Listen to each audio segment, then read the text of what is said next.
Nandun, hindi ka ba kumakain itong mga to? Ay, kumakain po, sir. Oo, yun pala eh. Huwag ka mahiya, banat na. Hindi po kasi ako marunong magkamay.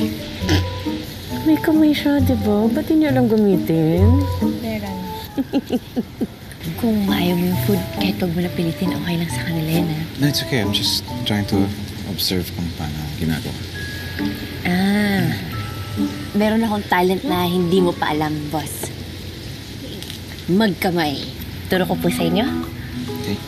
So, yan. Gagamitin mo ito. Tapos, kukuha tayo ng kanin. Tapos, lalagyan mo ng ulam. Tapos, ipipipi mo siyang ganun. Tapos, gamitin mo itong hinlalaki. Ay, ano ba yun? Para itulak mo sa bibig mo. Paka-arte naman nito. Yeah. Tutorial pa. Ate, gagaling mo. Mas magaling pa nga si Kring-Kring magkamay kaysa dyan eh. Pipiin mo. Oh. Ayan.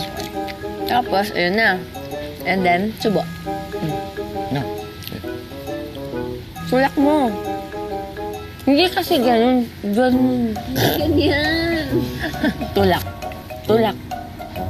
Damihan mo kasi yan. Ang konti No, I'm naman. practicing. Tulak. Yan, very good ka dyan. Tulak. Uy, nagsabi nga pala ako sa office na bala ko magpa-housewarming party dito sa... Ano? Pupunta sila dito?